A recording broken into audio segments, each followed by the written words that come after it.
Hi there, my name is Alina Dima and I'm a Senior Developer Advocate in the AWS IoT Service team. In this video, I will talk about the importance of building observability into your IoT applications, and we will be looking at tools such as AWS Lambda Powertools, AWS X-Ray, and Amazon CloudWatch to achieve observability. So let's go over the agenda. Firstly, we will look at what observability is for IoT applications and why this is important. Then I will give a brief introduction into the tools we will be working with. And finally, we will be looking at an example IoT application end-to-end and showing how we can build the observability foundation. We will start with a high-level architecture and then dive into the demo. We will conclude with key takeaways and some resources for you to look at later. Hope this caught your interest and you will engage with me during the demo. So let's get started. The IoT ecosystem incorporates different components, including hardware, network, on-device software, and cloud. These are the different building blocks of an end-to-end IoT solution. IoT devices operate under unreliable conditions and constraints and need to be securely monitored remotely. Cloud applications can become complex and costly, especially as they are built to handle device activity at scale. Insights into the behavior, performance, and health of your IoT application are fundamental for IoT deployments, and especially as you scale. Let me give you an example. Imagine we have an engineering team who is building an IoT application, starting with a prototype. They run this prototype on 100 devices and notice that one device keeps going offline. As it is one device, you might think it does not matter in the grand scheme of things. But then they run the application on 1 million devices and they suddenly see 10,000 devices being affected by the offline behavior. This shows us that we can never underestimate what 1% of your fleet being unhealthy can mean to your end-to-end IoT application. So answering questions such as, do I have a problem in my application? Where is this problem and what is causing it? How much of my fleet is affected? Is my code expensive to run? And if yes, how can I fix it? Can be challenging due to the many building blocks involved in IoT solutions. Observability is crucial for successfully operating large IoT fleets, as it lets you gain the needed visibility into your fleet. But what exactly is observability? Well, observability describes how well you can understand what is happening in your end-to-end IoT solution, be it behavior, performance, or health, often by instrumenting it to collect metrics, logs, and traces. The end goal is to help you detect, investigate, and remediate problems faster. And later on, observability, coupled with AI and machine learning, can help you proactively react, predict, and prevent issues with your IoT application. You will often hear about logging, metrics, and traces as the three pillars of observability. However, as we all know, they are often viewed as non-functionals in IoT application development and can fall off the radar or are not standardized during development phases.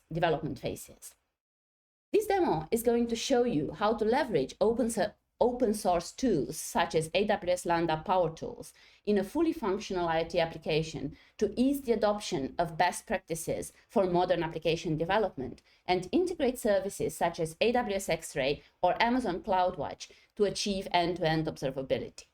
So let's talk a little more about the tools. Today, we are going to see AWS Lambda Powertools in action. Powertools is a suite of utilities for AWS Lambda functions that makes tracing with AWS X-Ray, structured logging, and creating custom metrics asynchronously easier. These are available for multiple programming languages such as Python, TypeScript, and Java. In our demo today, we will be looking at Powertools for TypeScript. AWS X-Ray is a service that helps developers analyze and debug distributed applications. Customers use X-Ray to monitor application traces, including the performance of calls to other downstream components and services. Amazon CloudWatch collects and visualizes real-time logs, metrics, and event data in automated dashboards to streamline your infrastructure and application maintenance. CloudWatch Logs Insights enables you to interactively search and analyze your log data in Amazon CloudWatch Logs. And now let's look at an IoT application example.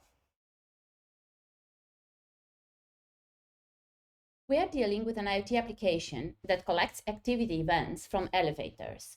You can see the architecture on the screen, but before that, let me give you some context. We are all familiar with lifts. They take us from different floors in high buildings and deliver us to destinations, ideally fast and without trouble. Our IoT solution today consists of a device-side application and a cloud-side application. On the device, we have an elevator simulator. This is a JavaScript application which simulates the behavior of a lift motor and a lift shaft.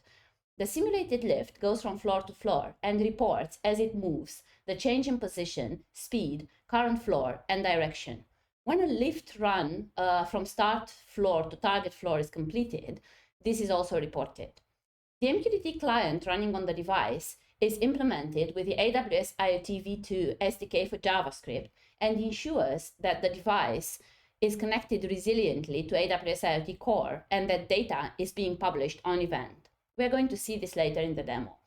The simulator is designed in such a way that the lift is continuously moving with a little pause between the runs. Think of it like sequential button presses to call the lift to different floors.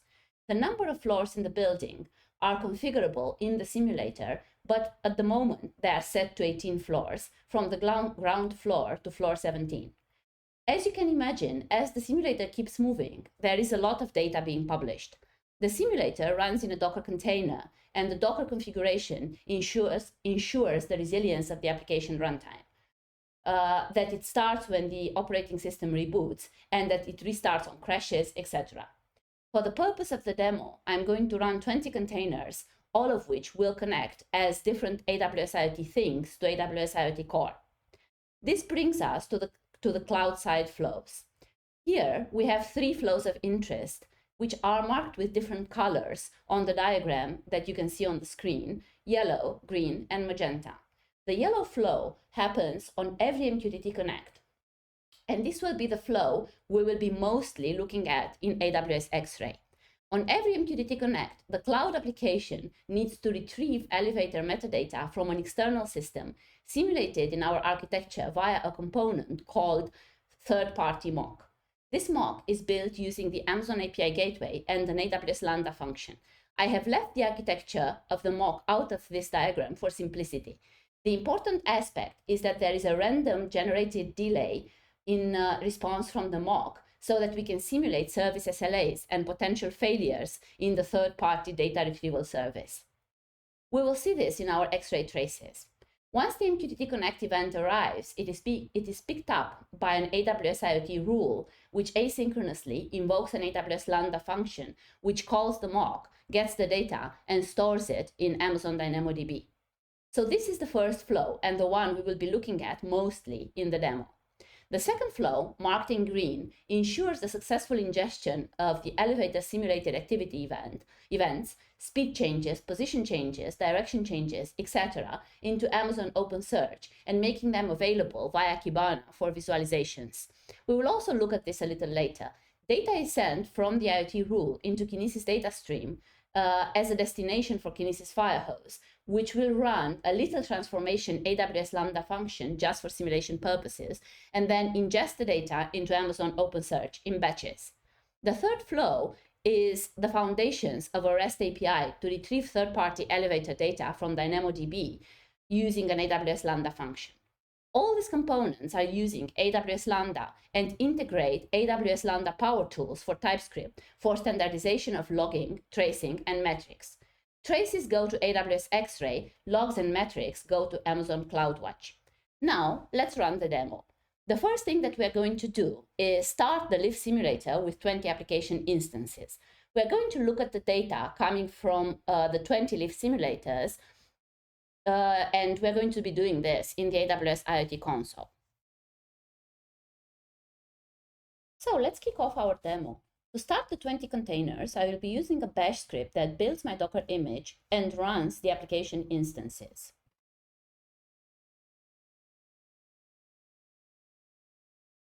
Now we have to wait until the 20 containers have been started.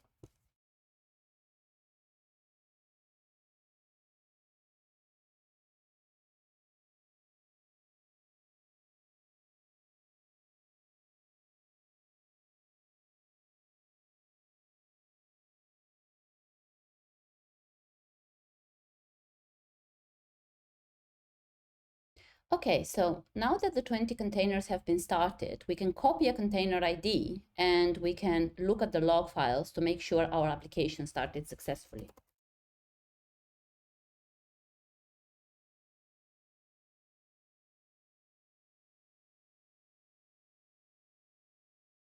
Yes, and we can already see that a lot of data from this elevator with the client ID res lift 9677627, this is the name of our thing, is being sent. So all these are different events that are being published as the elevator moves. And we can even see that we are getting a lift run reported and that this lift run is also published on MQTT. As a next step, we are going to be navigating to our AWS IoT Core console, and we are going to look at our IoT things. So under all devices things, we should have 20 created things. Exactly. So now the next step is to actually subscribe to the topic using the MQTT client and have a look that the data arrives to AWS IoT. So let's subscribe to hash because it is easier. And we can already see that a lot of different events from different devices are listed here. So we're not going to look right now in more detail around the events, but we can definitely see that data is being published correctly and successfully. As the next step, I would like to show you the tracing in X-Ray for one of the flows that we were discussing earlier, which is the flow of retrieving third-party data about the elevators on MQTT Connect events and storing that data in DynamoDB.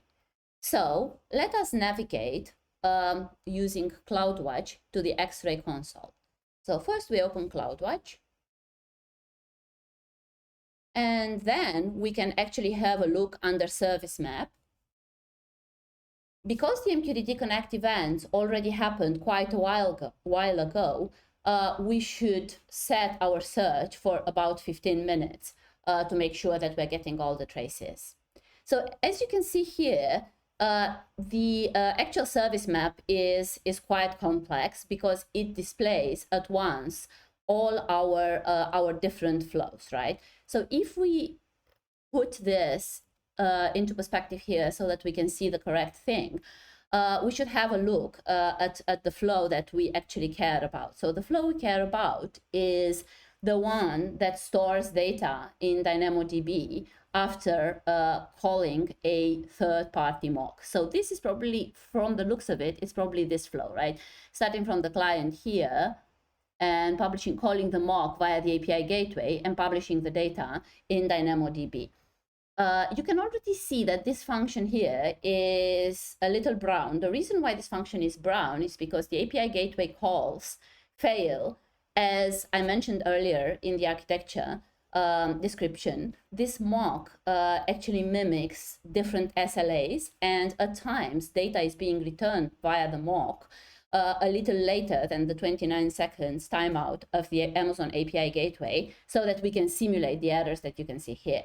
So now if we click on this, and we can first of all, we're getting some metrics already here around the latency of our Lambda function, the number of requests, and the number of faults.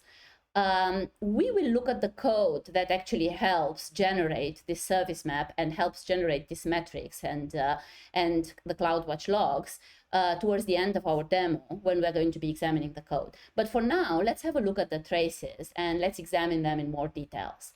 So as I clicked on my Lambda function service, you can already see here that I have a query already selected, which is looking at my Lambda function on lifecycle events function. So again, as a repeat, this is the Lambda function that on an MQTT connect from the device is going to make a query to our third-party mock in order to get the mocked elevator data. And then it's going to return this data and then store it in a DynamoDB database table. So let's run this query again. So we see that we have 49 traces. So this basically means that in the past 15 minutes, we have had this many calls onto our on lifecycle event Lambda function. The reason why there are so many calls is because some devices disconnected and reconnected, and on disconnect, the status of the device in the DynamoDB table is being stored as disconnected, and on connect is being stored as connected. So if we look in the details at one of these traces, we can already see here, which is quite nice, we can see the response time distribution, and we can see the average response time of our Lambda function. We can see the P90 response time of our Lambda function, and we can also see the P99 response time of our Lambda function. And we can also see the number of traces, which is also quite interesting. So to go into the details of one of these traces, I think that one of the most interesting aspects that I would like to mention here is the fact that you have this, you can see here this response code from AWS Lambda, which is 202. Now, of course, on a first look, this might be confusing, but we need to remember that the AWS IoT rules engine is invoking Lambda asynchronously. So what this means is that the invocation is happening in an asynchronous manner, meaning the event is fired away and the Lambda service immediately returns a 202, meaning that it has accepted the request. Now, this 202 response code has absolutely nothing to do with the success and the failure of our Lambda execution. But we can already see here that we have some quite large durations, right? So when I look here, I see on average the response time is quite good. But sometimes we have quite large response times, and we will be looking in more detail at the threads for those quite large response times to see what is going on there. We need to please bear in mind that this mock returns data with a random delay, and this is where probably these large numbers come from. But let's open one of these threads and have one of these traces and have a look at them. So as we open the trace, let's make a little bit of space here so that we can see this a little bit better, right? So let's look at this trace map in more detail. So the client in our case is the AWS IoT rules engine. Then the AWS IoT rules engine invokes via the AWS Lambda service, invokes asynchronously an AWS Lambda function, which is this function. This function is then in its turn making an API gateway call to a REST API, which behind the scenes invokes a Lambda function via the Lambda service. So this is our Lambda function, and this is the Lambda service that invokes the Lambda function. And when the data comes back from the mock, then the Lambda function saves this data in Amazon DynamoDB. So this is more or less an explanation of this trace map. Now let's have a look in more detail what is happening, right? So here we are, again, let me mention it in case you don't remember anymore. We are in the Lambda function of the lifecycle events. So let's make this a little bit bigger so that we can see the nice segments. Right. So I will show you later on how you can configure these segments in your code using AWS Lambda Powertools. So this nicely segmented information here was created using the AWS Lambda Powertools for TypeScript. Right. So we can see from the beginning that the lifecycle events Lambda function has been invoked 3 times. The first 2 times it has failed with a 400 error, and the third time it actually succeeded. The reason why it failed the first 2 times is because of this random delay that I said that I put in my mock response. So you see that it returned the results within 29.26 seconds, whereby the API gateway timeout is 29 seconds. So this is why the 2 attempts have failed. Right. So let's have a look at the actual invocations. So because of this nice segmentation, we can actually see exactly what our Lambda function has been up to. So from the moment the handler has been invoked, the handler calls a function called process MQTT lifecycle events. And this is the function that initially gets the elevator information from DynamoDB. You can see behind the scenes a get item is performed. And then it calls an update elevator information, so a put item, to update with the new MQTT status, which comes from the AWS IoT lifecycle event. So this, in this case, it will be either a connect or a disconnect. But we see here that this is actually a connect, because on every MQTT connect, we said we're going to call our mock to get the third-party information. And then the next step is starting the third-party request to get the elevator data for the particular fabrication number. In our case and context, the fabrication number is actually the thing name. So it is the name of the elevator. So we can see here the elevator, we can see here the API gateway call as well, which is the call with a timeout error of 504 because the duration was 2913 seconds, which is higher than the 29 seconds that the API gateway waits for the response. So this was the first attempt of the Lambda function call. Then, because we have our AWS Lambda function with a default configuration for asynchronous invocations, AWS Lambda is going to make another 2 calls. So by default, if you leave the configuration of your Lambda function unchanged, you will have 2 retries. So Lambda will invoke your function 3 times, as you can also see from this tracing. So let's see what happened on the second attempt, right? So this was the first invocation. Now we have a look at the second invocation. So on the second invocation, it retried the exact same thing. So getting the elevator information from DynamoDB, which was the get item, and then afterwards updating from the lifecycle event, which it didn't need to do because the update previously succeeded. So it doesn't need to call put item again. However, because our code is idempotent, we need to make sure that we can perform the same operation multiple times with the same result. And the next step is actually calling making the third-party request to get the information by fabrication number. And this time it also fails because it's just bad luck that our mock simulator returns the data too late again. Which brings us to the third call, which actually happened to be successful. So we are again in the same situation. And we can also see again here the same kind of calls, but this time the call to our mock to get the elevated data has been successful. And we can see here that following that, there is another put item call, which stores the already obtained information about the elevator in the DynamoDB table. Right. So this is basically the information that you can get from a nicely done tracing with X-Ray. So as a next step, I would also like, after we've seen the tracing, that we have a look at the actual logs. So in X-Ray, we can already see down here all the logs for the different Lambda invocations, right?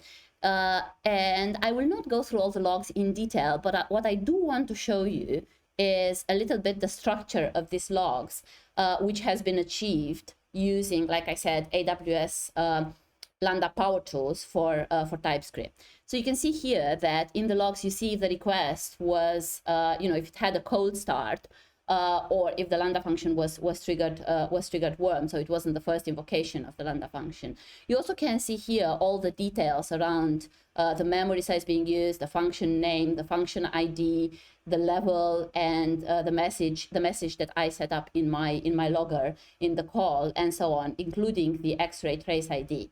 So a lot of this metadata is handled automatically by Lambda Powertools. And this is something that I am going to actually show you as we go and look in the code. For now, let's have a look at another example. So this is from the third-party mock service. And you can see here that there are also some metrics, basically some counts. And we will take a look in X-Ray, in CloudWatch a little later at these metrics as well. But for now, it's also important to see that the metrics around the API calls are also present. So as a next step, I would like to show you the code and how to leverage AWS Lambda Powertools in order to get the tracing, the metrics, and the logging that I have showed you earlier. So this is the Lambda function that you have seen being invoked on MQTT connect and disconnect events. So as you can see, this Lambda handler implements this Lambda interface, and the Lambda interface is provided by Lambda Powertools for TypeScript. as you can see here. So it is imported from the Lambda Powertools, from the Commons package. And this enables you to use these descriptors that you can see here to ensure that tracing for the different segments and subsegments in your Lambda function is being performed successfully. So the best idea is to start from the handler, right? So for the purpose of using that, so in my handler, I am actually leveraging MIDI, which allows that the handler is, the interception is happening before the Lambda handler is being invoked. Right, so this is all coming from the Lambda Powertools for TypeScript, and this ensures that metrics are being captured, that the logger is being correctly injected, and also that the tracer capturing for your handler is being performed successfully. So we can start here from our Lambda handler, which is first of all, we're putting the annotation for the AWS request ID, because we would like to have in all our traces, we would like to have the AWS request ID. And then we're calling this function called process MQTT lifecycle event. Oops. And this function is actually performing the processing. Here again, we are injecting the tracing with a subsegment, and we call it process MQTT lifecycle events. And we're taking the event, we are logging if the fabrication number doesn't exist in the event, and then a bunch of other login statements. We're calling the service that gets the information from DynamoDB. And if we actually go into this, not in the interface, but in the actual implementation, we will see that here the DynamoDB implementation, again, is leveraging the same tracer and is tracing the subsegment as the get elevator info. Now, this is all really important so that when your trace is available in X-Ray, you can actually see all the steps that your Lambda function is performing and how they look like. Right, and the same goes for the update of the elevator status. Again, here we are, every single time we are writing to the database. If the write operation was successful, we are adding the metrics, to count the successful execution of the DynamoDB SDK call, and we are also adding into the metadata the fabrication number and the status. And also this metadata is going to be available in X-Ray, and maybe I will show you this later because I forgot to show you. So yeah, this is also really, really important. Right, so let's have a look again in the handler where we were in the process MQTT lifecycle events. Yeah, and here some more logging is happening, which will be available and you will see later in CloudWatch. And this is actually the third-party call. Now, this implementation supports this call for the third-party mock done in two ways. One of them is using SQS, which we are not going to focus on in this video, and the other one is the API call.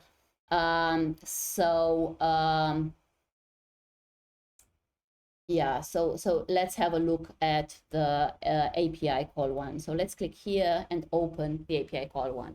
So because this environment variable use API is set to yes, this is why we're making the API call. We're making an API call to our mock exposed via the API gateway. We also, like I said, there is also a different implementation with SQS, which we're not going to focus on right now. Yeah, so here we're using the Axios library to make the GET call to our mock. And you can see here that, we are logging as info the status of the HTTP call. And we're also adding for every successful call, we're adding a matrix and we're putting the fabrication number in the metadata. Additionally, if there is an Axios error, we are also logging the error, and we are also creating this matrix called third-party elevated data get failed, and we are increasing the count of the failures. All right. So what you can see from this code is that with the help of the Lambda Powertools for TypeScript, one can easily, with the descriptors, not need to write a lot of code in order to enable logging, tracing, and metrics in this, in this TypeScript Lambda function, right? Yeah. Another important aspect is that decorators are not the only way you can use Lambda Powertools for TypeScript. it is also possible to achieve the same results by writing code, by using middleware, or by using decorators. So this gives you some flexibility, and there is something for everyone based on their coding preferences. Another thing that I wanted to show you is how to view the annotations. So if you remember in the code, we have added the AWS request ID as an annotation to our trace. And this was happening in our Lambda handler. So if you scroll, so here the moment you press on a segment, then you would actually go to the segment details. And here you can see a bunch of statistics, including fault or error. But also, if you scroll to, if you go to and click on annotations, you will see that the request ID is stored under annotations. If you had put anything in metadata, you would see the metadata as well. In the same way, if there would be an exception, the exception would also be present here. Now, what I also want to show you, and for this we're going to go to CloudWatch log insights, is how to, for example, write a query to separate the cold starts from all the other requests and retrieve the P50, P90, and P99. So this is the query that generates a report and is going to separate the cold starts of your function from all the other requests and give you the different percentiles, right? So let's set this to 3 hours so that we have more data. And an important thing is that here you can select the different log groups that you want to run this on. So far I have most of my of the Lambda functions of our architecture here, and I can run the query. Right. So this is going to give you counts, it's going to give you the information for cold starts, and it's going to give you the information for warm starts, and it's going to see, you see here the difference between cold starts and non-cold starts. So this is an example of a query you can obtain with CloudWatch logs insights based on the descriptors that you have built in your code. Another thing that I wanted to show you is where to find your metrics. So if you go under CloudWatch, all metrics, you will be able to select the correct custom namespace. Let's try, for example, the Elevator Cloud app. And then if we go to the exact metrics, we will see most of the metrics names that we reported that we created in our application listed here. We can select, for example, the ones that are related to the Lifecycle MQTT event service, and then we can click on graph metrics so that we can have a better look at this. And of course, this will give us, as you can see here under the labels, you've got the updated successes for the elevator status, the number of calls to the third party that failed, the number of calls that were started, the number of calls that were successful. And if we go under statistics, we can actually change the statistics. And let's say we're getting a sample count. And let's put it under the last 3 hours. And you can see here the count for the last 3 hours for these metrics. And you can, of course, plot different kind of, you can plot different kind of statistics based on different kind of charts based on the metrics that your application is looking for. Another interesting metric that we could look at is the metric provided, are the metrics provided by the Kinesis preprocessor service. If you remember from the deep dive into the architecture, there is a preprocessing Lambda function that gets invoked per record batch as data gets ingested into OpenSearch in batches. This preprocessor is just a simulation, and it does not modify the records, but it simply reads the records and repacks them. So it is there just as a demonstration. But we do have metrics with the number of processed Kinesis records and the number of inputs Kinesis records. So we would like to look, let's look right now at these metrics, because if the processing happens without any kind of errors, you would generally have the same number of input records as you would have processed records, right? So same number of input as processed, right? So if we do a sample count,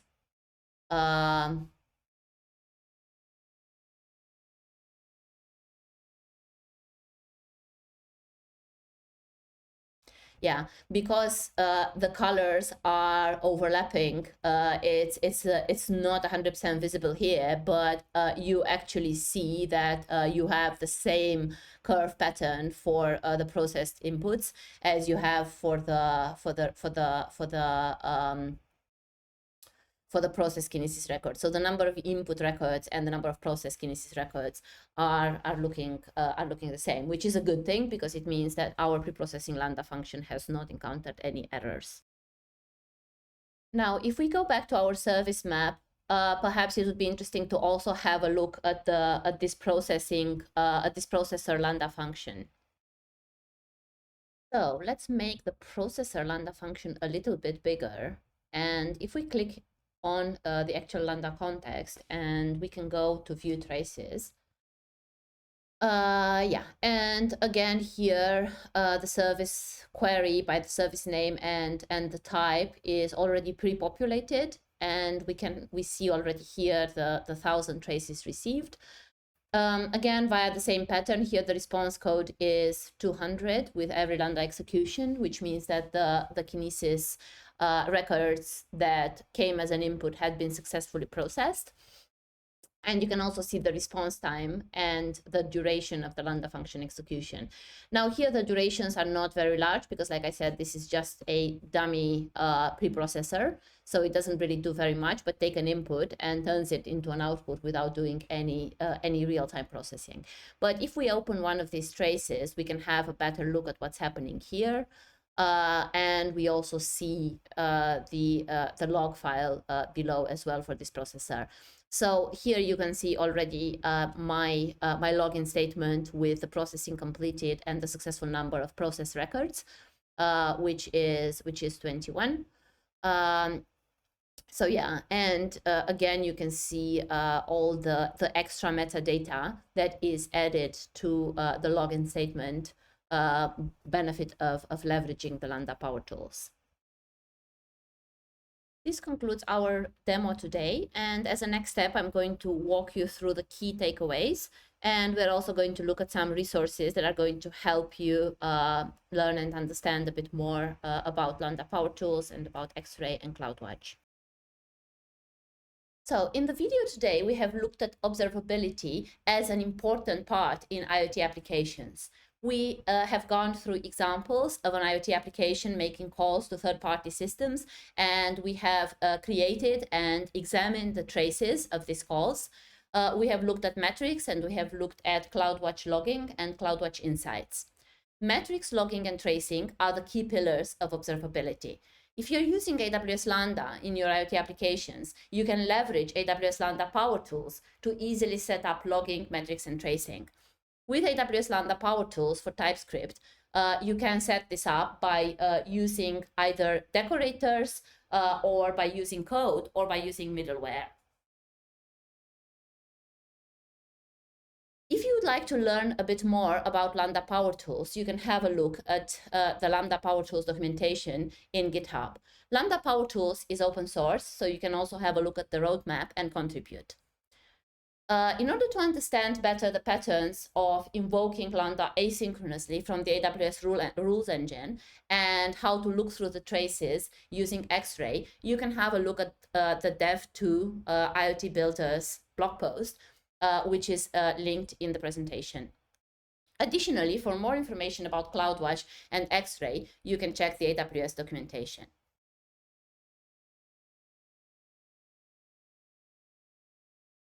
Thank you very much for watching this video. My name is Alina Dima, and I'm a Senior Developer Advocate in the AWS IoT Service team. If you would like to connect with me and give me some feedback, or you would like to see to watch other videos about different services and integrations, please connect with me.